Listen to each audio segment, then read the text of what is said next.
देखा गया है कि ऑलमोस्ट ऑल ट्रांसप्लांट रिसिपिएंट्स में किसी ना किसी तरह की बोन प्रॉब्लम्स परसिस्ट कर जाती है even after a successful kidney transplant. जो ओस्टियोपोरोसिस बोन्स की कमजोरी की इंसिडेंस है अबाउट 60% ऑफ पेशेंट्स में होता है और काफी ज्यादा तकलीफ तक पेशेंट्स को हो सकती हैं। जैसे कि सर ने बताया कुछ पेशेंट्स में हड्डियां घिस जाती हैं और उनमें फ्रैक्चर्स भी हो सकते हैं। जो मैक्सिमम बोन लॉस है वो ट्रांसप्लांट के बाद पहले 3 से 6 महीने में हो जाता है, लेकिन स्लोअर रेट पे कंटिन्यूस चलता रहता है। So it is important that we understand this problem. What are the causes? क्या चीज है वो है जो इस चीज को कंट्रीब्यूट करती है? कुछ तो वो कंडीशंस हैं जो आपके ट्रांसप्लांट से पहले जब आप डायलिसिस पे हैं या अदरवाइज उन सब पेशेंट्स में होती हैं, जैसे कि प्री एग्जिस्टिंग बोन डिजीजेस होती हैं। वो ट्रांसप्लांट के बाद भी इमीडिएटली तो ठीक हो नहीं सकते कि आज ट्रांसप्लांट किया कल बोन डिजीज ठीक हो जाएगी, वो परसिस्ट करती हैं, दे कंट्रीब्यूट। और कुछ फैक्टर्स ऐसे होते हैं जो ट्रांसप्लांट के बाद ऐड हो जाते हैं। इसमें से सबसे इंपॉर्टेंट है जो दवाइयां आपको दी जाती हैं, जो पैराथायराइड हार्मोन का स्टेटस है, फास्फोरस कैल्शियम के जो कंडीशंस हैं, and the level of the renal function, जो ट्रांसप्लांट के बाद कितना हद तक किडनी ठीक से काम करती है उस पर डिपेंड करता है कि what will be the bone health after transplant. Pre existing bone disease, जो जिन पेशेंट्स को डायलिसिस के दौरान लो टर्नओवर बोन डिजीज रहता है, एक तरह का इन्वॉल्वमेंट है बोन का, उसमें ऐसा हो सकता है कि ट्रांसप्लांट के बाद ये और ज्यादा हो जाए, स्पेशली बिकॉज इन पेशेंट्स को स्टेरॉइड्स, ग्लूकोकॉर्टिकॉइड्स, वाइसोलोन ऐसी दवाएं दी जाती हैं। जो इम्यूनोसप्रेसिव ड्रग्स हैं इनमें से सबसे इंपॉर्टेंट है स्टेरॉइड्स के बारे में।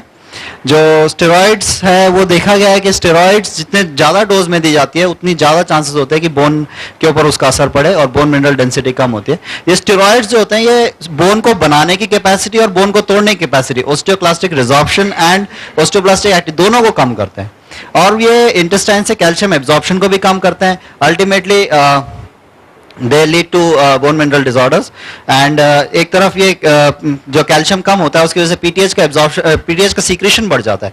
दिस ऑल्सो जो कि डायलिसिस पेशेंट्स में भी होता है, उस वजह से ये बोन के हेल्थ को अफेक्ट करता है। बाकी जो दवाइयां हैं जो आपकी आपने सुना है, साइक्लोस्पोरिन है, टैक्रोलिमस है, ये सब दवाइयां भी कुछ हद तक बोन्स को अफेक्ट करती हैं, लेकिन कितने हद तक अफेक्ट करती हैं, कैसे करती हैं, ये अभी तक डेफिनेटली पता नहीं है। एनिमल स्टडीज चल रही हैं, कुछ ह्यूमन एक्सपेरिमेंटल स्टडीज भी चल रही हैं, बट अभी तक the final word is not out. और बाकी दवाइयां आपकी जो माइकोफिनोलेट है, सिरोलिमस है, या इंडक्शन थेरेपी जैसे बेसिलिक्सिमैब या डेक्लिजिमैब है, ये भी करती हैं, बट बहुत ही कम इंफॉर्मेशन अभी तक अवेलेबल है, studies are going on.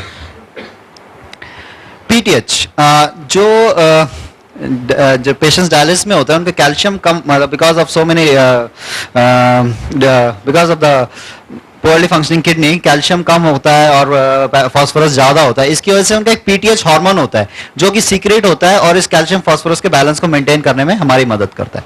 Transplant के बाद भी पीटीएच सीक्रेट होता है और ये अबाउट 30 to 50% ऑफ पेशेंट्स में हाइपरपैराथायरॉयडिज्म देखा गया है।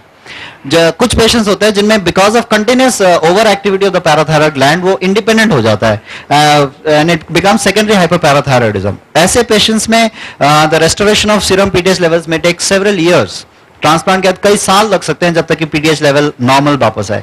कुछ लोगों में ट्रांसप्लांट के बाद भी पीटीएच लेवल्स ज्यादा हो सकते हैं क्योंकि उनकी अगर किडनी ठीक से काम ना कर रही हो, it not functioning to an optimal level, तब वो सेकेंडरी हाइपरपैराथायरॉयडिज्म डेवलप हो सकता है। फास्फोरस की कमी जो है ये काफी हद तक कंट्रीब्यूट करता है सेकेंडरी हाइपरपैराथायरॉयडिज्म एंड बोन डिजीज में। इसमें फास्फोरस एक्चुअली किडनी से रीअब्सॉर्ब होता है। जो प्री ट्रांसप्लांट पेशेंट्स जिनका पैराथायरॉयड ज्यादा होता है या उनमें और भी बहुत सारी ऐसे एब्नॉर्मलिटीज होती हैं, वो फास्फोरस को लीक कराती रहती हैं ट्रांसप्लांट के बाद भी, तो उस वजह से उस पेशेंट्स को हाइपोफॉस्फेटेमिया होता है और वो बोन हेल्थ को अफेक्ट करता है। रिकेट्स और ऑस्टियोमलेशिया जैसी बीमारियां हो जाती हैं पेशेंट्स। ये भी देखा गया है कि कुछ ऐसे फैक्टर्स होते हैं जैसे मैं बता रहा था जिनको सर्कुलेटिंग ह्यूमरल फैक्टर्स बोलते हैं, फॉस्फेटोनिन, ये भी ट्रांसप्लांट के बाद किडनी से फास्फोरस को निकालती रहती हैं, ब्लड में फास्फोरस के लेवल्स कम हो जाते हैं एंड दस लीडिंग टू बोन डिजीज। अगर किडनी ठीक से फंक्शन ना करे, हमारा am about good GFR of more than 70 ml पर मिनट, अगर इनसे कम जीएफआर होता है, इससे कम किडनी का फंक्शन होता है, तो ऐसे पेशेंट्स ज्यादा रिस्क पे होते हैं कि उनको बोन डिजीज जो प्री एग्जिस्टिंग है या नई तरह से बोन डिजीज डेवलप हो सकती है इवन आफ्टर ट्रांसप्लांट। जो ट्रांसप्लांट से जो पेशेंट्स डायलिसिस पे है या एंड स्टेज रीनल डिजीज के हैं, उनको काफ़ी हद तक एंडोक्राइन डिसफंक्शन भी होता है, जो हार्मोन्स वगैरह की डेफिशिएंसी होती है।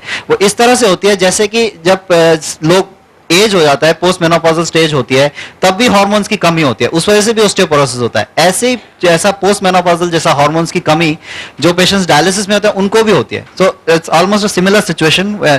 सो those patients are also prone to develop post transplant bone disorder, क्योंकि ये कोई भी चीज ऐसी नहीं है कि ट्रांसप्लांट करते ही ठीक हो जाएगी। ना तो पीटीएस ठीक हो सकता है, ना ये एंडोक्राइन डिसऑर्डर्स ठीक हो सकते हैं, और दवाइयां भी देनी जरूरी हैं। So it is a very difficult situation where there are pre existing factors, और हम ऊपर से दवाइयां भी ऐसे आपको दे रहे हैं जिससे कि और ज्यादा हो सके। तो हमें क्या करना चाहिए, what we should do about it?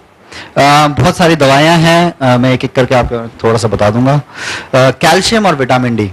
Calcium और विटामिन डी का there is a very important role in prevention of bone loss. ये एक्चुअली जो ग्लूकोकॉर्टिकॉइड्स का साइड इफेक्ट होता है उसको ओवरकम करने के लिए दिया जाता है। They can enhance the calcium absorption from the intestine, और दूसरी तरफ क्योंकि कैल्शियम बॉडी में अगर एडिक्वेट होगा तो पीटीएच का सीक्रेशन अपने आप ही कम हो जाता है।